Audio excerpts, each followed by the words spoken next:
सतगुरुदेव की जय। वीडियो को लाइक और शेयर जरूर करें, चैनल को सब्सक्राइब जरूर करें। भजन कर राम दुआई रे, भजन कर राम दुआई रे, भजन कर राम दुआई रे, भजन कर राम दुआई रे। ओए होए परमात्मा आप जी को कितने प्रकार से समझाने की चेष्टा करता है कि किसी प्रकार या बुद्धू आत्मा ना जाने कौन सी चोट इसका लग जा और ये संभाल ले अपने मूल कार्य को। पुण्यात्माओं, हम इस काल के कुएं में पड़े हैं। जैसे कुएं में बाल्टी गिर जाती है तो बाल्टी निकालने के लिए क्या करता है निकालने वाला, एक हुक होते हैं, उसमें 20, 25, 21, 22, 15, 16 हुक होते हैं, हुक, और उनको एक कड़े में डाल दिया जाता है और वो अलग अलग से ऐसे ऐसे अलग अलग उनको उसमें जड़ा हुआ होता है, डाला होता है, और उसको रस्से से बांध कर कुएं में डालते हैं। वो एक कड़ा भी डाल सकता था, नहीं, ज्यादा कड़े इसलिए, ज्यादा हुक इसलिए डाले गए ना जाने कौन से में उलझ जा। तो पुण्यात्माओं, आप हम यहाँ काल के कुएं में पड़े हैं और परमात्मा हमें निकालने के लिए अपनी शब्द रूपी डोरी से ये वचन रूपी हुक, ये शब्द रूपी हुक डाल रखे हैं। और ये ना जाने कौन सा उलझ जा, एक उलझ जा फिर बाहर ले आओगा, वो बाल्टी भी काम आ गई और ठीक ठाक निकला ही, उससे जल निकलेगा। तो ऐसे हम फंसे पड़े हैं। तो इस प्रकार परमात्मा ने ना जाने कितने प्रकार के वचन बोले हैं और ना जाने इस गुग्गू आत्मा के कौन सी लाग जा और ये अपना कल्याण करवा ले। क्या कहते हैं, भजन कर राम दुहाई रे, भजन कर राम दुहाई रे। तेरी दुर्गति हो जाएगी, कुत्ता बनेगा, खाज लगेगी, शर में कीड़े पड़ेंगे, कितना कुतिया बने, गधा बने, गधी बने, क्या दुर्गति होगी आपकी। इसलिए कहते हैं भजन कर राम दुहाई रे, भजन कर राम दुहाई रे। और जन्म अनमोली तुझे दिया नरदेही पाई रे, कितना अनमोल जन्म तुझे दे रखा है, मनुष्य शरीर तुझे प्राप्त है। मनुष्य जीवन केवल परमात्मा प्राप्ति के लिए है, बाकी तो संतानोत्पत्ति, इनके अंदर ममता मोह, अपने पेट के लिए भ्रमणा भटकना, ये आम प्राणी करता है, पशु भी करते हैं, पक्षी भी करते हैं। परमात्मा ने एक न्यारी ड्रेस हमें दी है, हमें अलग से एक भिन्न चोला दिया है, शरीर दिया है, और इससे हम परमात्मा प्राप्ति कर सकते हैं। इसका केवल इसको देने का एक यही उद्देश्य था और हम मूल उद्देश्य भूलकर आम प्राणी जैसे कर्म ही करके अपना जीवन व्यर्थ कर रहे हैं। इसलिए भगवान हमें याद दिलाता है, भजन कर राम दुआई रे, भजन कर राम दुआई रे, भजन करे राम दुहाई रे, भजन कर राम दुआई रे। जन्म अनमोली तुझे दिया नर देही पाई रे, देही को देवा लोचही सुर नर मुनि भाई रे। कितनी प्यारी बात कही परमात्मा ने। कहते हैं इस मानव शरीर को देवता भी तड़फ रहे हैं। देवता लोगों को उस समय पता लगता है जब ये वहां पहुंच जाते हैं, जो यहाँ भक्ति जैसी कि इनको ऊपर देव पद प्राप्त होता है। 33 करोड़ देव पद हैं। जैसे अपने यहाँ MP की सीट है अपने भारतवर्ष में 500, ये फिक्स है, और इनमें आगे आदमी व्यक्ति बदलते रहते हैं। तो ऐसे ऊपर 33 करोड़ देवताओं की सीट है। उन्हीं में से ब्रह्मा विष्णु महेश और फिर उनके अंतर्गत जितने अधिकारी वो लगाए जाते हैं। वरुण है ये जल का देवता, कुबेर है ये धन का देवता, वित्त मंत्री। तो कहते 33 करोड़ देवता हैं। उनको वहां जाने के बाद पता चलता है कि तुम्हारा ये पुण्य क्षीण होगा, और पुण्य क्षीण होने के बाद तुम्हारी मृत्यु भी होगी, तुम्हें नरक भी जाना होगा।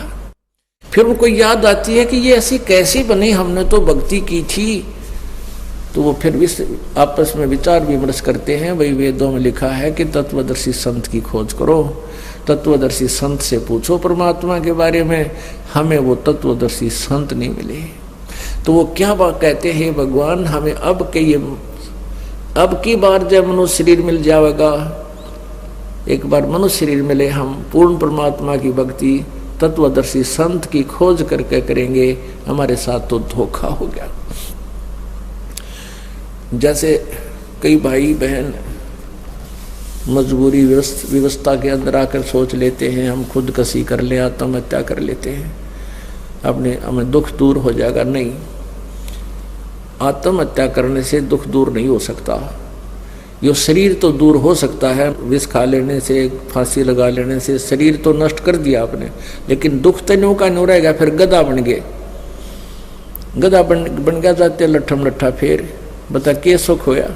तो इसका सुख यही होगा कि आप सत भक्ति करो, आपके संकट का भी निवारण होगा, वर्तमान में भी आपको राहत मिलेगी। फिर आगे तो कहते इस देही को देवा लोचते सुर नर मुनि भाई रे, सनकादिक नारद रटे चहु वेदा गाई रे, भक्ति करे भवजल तेरे पर सतगुरु शरणाई रे। कहते हैं सभी सनक सनंदन, ये 4 पुत्र है ब्रह्मा के, छोटी आयु के इनकी आयु रहती है, इसी एज में रहती है 5 वर्ष की आयु के, लेकिन आयु के विद्वान बहुत माने जाते हैं। कहते ये तुम्हारे सनक सनंदन भी भक्ति कर रहे हैं, और 4 वेदों में भी यही कहा गया है कि भक्ति करो, लेकिन सतगुरु शरणाई रे, यानी तत्वदर्शी संत की शरण में जाकर भक्ति करो, तब तुम्हारा मोक्ष होगा। सनकादिक नारद रटे 4 वेदा गाई रे, भक्ति करे भवजल तेरे पर सतगुरु शरणाई रे। सतगुरु तत्वदर्शी संत की शरण में आने से ही तुम्हें पूर्ण लाभ होगा, भक्ति का लाभ मिलेगा। मिर्गा कठिन कठोर है कौ कांटे काई रे, कस्तूरी है नाभि में ये बाहर भरमाई रे। एक मृग के नाभि में परमात्मा की रजा होती है, गॉड गिवन, उसकी नाभि में सुंडी में कस्तूरी बन जाती है, और उसकी महक उसको अपने अंदर से आती है। वो घास जब चरता है, श्वास छोड़ता है, श्वास घास से टकरा के जमीन से फिर उसके वापस उसी के श्वास वापस लेता है, तो वो उसकी महक में, उसकी सुगंध में इतना मतवाला हो जाता है, वो सोचता है कि यहाँ पर है वो कस्तूरी की महक, यहाँ पर महक है। वो जहाँ भी दौड़ता है, सांस छोड़ता है, फिर लेता है, वो महक उसको साथ आ रही है। वो जहाँ भी देखता है कि यहाँ से आ रही है, तो यहाँ वो सुगंध है, वहाँ है वो सुगंध है, तो थक के गिर जाता है। थक के जब बैठ जाता है, तो फिर वो श्वास लेता है, तो वो महक उसको वहाँ भी आ रही है, क्योंकि वो उसके अंदर थी। तो परमात्मा कहते हैं कि ये मन रूपी मृग कभी तीर्थों में जाता है, कभी कावड़ लेने जाता है, कभी कहाँ जाता है, किसी मंदिर में जाता है, किसी मस्जिद में, किसी गुरुद्वारे में, ये सोचता है यहाँ भगवान है, यहाँ भगवान है। और वो उसकी कसक उसके अंदर ही थी, वह कसक जो पिछले पुण्य की कमाई थी वो उसके साथ थी, और वो उसको लिए फिर रही थी, उसको उठाए फिर रही थी। और जब सतगुरु मिल गए तो उसको बैठा दिया उस मृग की तरह, बेटा बैठ, अरे सांस का सेवन करे, अब देखना महक, वो महक तुझे यहाँ मिलेगी, वो वस्तु अब मिलेगी तुझे। अब क्या बताते हैं भाई, जो गुरु बचन पे डट गे रकट गे फंद 84 के, कट गे फंद 84 के, रकट गे फंद 84 के। भाई जो गुरु बचन पे डट गे रकट गे फंद 84 के, वस्तु मिली ठोर की ठोर, मिट गई मन पापी की दौड़। वस्तु मिली ठोर की ठोर, मिट गई मन पापी की दौड़। ये भरम मिटे मथुरा काशी के, भरम मिटे मथुरा काशी के भाई जो गुरु बचन पे डट गे रकट गे फंद 84 के। तो यहां परमात्मा कहते हैं कि ये मृगा कठिन कठोर है, कहो कहाँ डैक आई रे, कहाँ धक्के खाता है, कभी तीर्थों पे, कभी मथुरा में, गया जी पे पिंड भगवान फंड करने।